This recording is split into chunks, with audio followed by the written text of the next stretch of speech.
several African countries have recently held presidential elections, and the results of which have fueled protests. In Cameroon, Paul Biya, who has been president for 43 years, emerged as the winner, extending his decades-long rule. And in Tanzania, Samia Suluhu Hassan won despite allegations of stifling the opposition. Violent protests ensued and scores are feared dead following days of unrest. And for more on this, let's bring in now Professor Kedibone Phago, who is a political analyst and director of the Northwest University School of Governance. And he joins us now via our video link. Professor, thank you so much for your time this evening. Let's start off here. Let's get your reaction in terms of what is coming out of Tanzania this evening. And we do understand that Samia Suluhu Hassan has been declared president once again, winning 98% of that vote. What is your reaction? Good evening, Mbali. Thank you for having me, and good evening to the viewers at home. I think it is not really something we have been anticipating, that she's going to get this kind of, a landslide victory.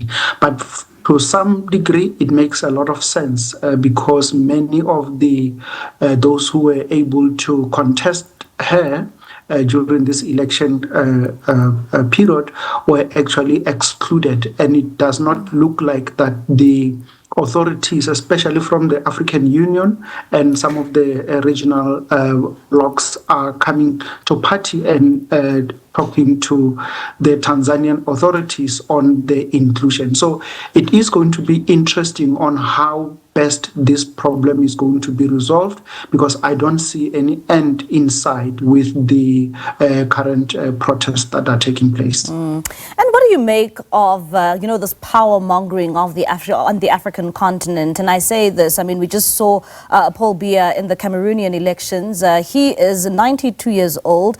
He's been president for 43 years, and he's been given now another term that would make him 99 when he finishes this term of office. There's also in Zimbabwe, we know that they want to extend the presidency of Mnangagwa, and they've taken this matter to the courts. What do you make of this power mongering when it comes to African leaders, some African leaders? But I think it's very much widespread, and it has been happening for many decades now. Our post-colonial kind of governments on the African continent are largely unaccountable, and we're not actually sure if they have legitimacy from their citizens. And I think it is what we're seeing in Tanzania currently, what we're seeing in Cameroon currently, are not different. And it is actually, I think, the role of the African Union to engage these leaders and put some bit of pressure on them, so that they need to realize that it is not just about the political elites that should have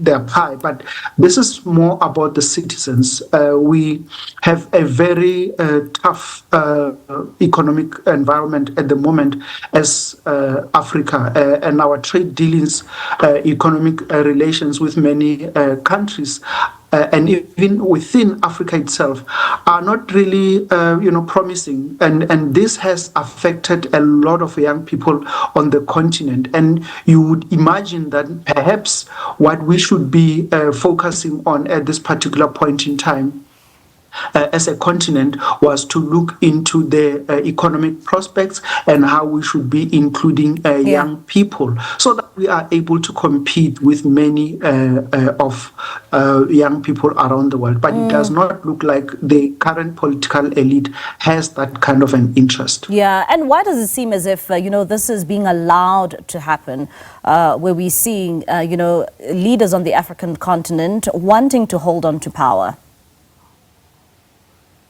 We have not consolidated ourselves as Africans to really engage at the level we should with our political leaders in particular. And I think this is why we have you see situations as they are manifesting in Cameroon, that you've got a president that has been sitting there for 43 years, who actually does not, provide any meaningful political solutions and economic recovery to the country.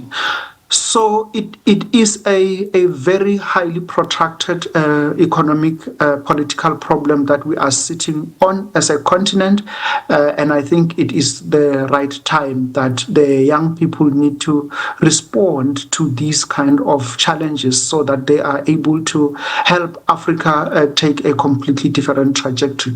Otherwise, with this, emerging problems that we are facing, Africa's economic recovery, Africa's political prospects are not going to be resolved, and we shouldn't allow that to happen. Yeah, and Professor, I mean, when we continue to see this take place on the African continent, can this affect other countries on the African continent?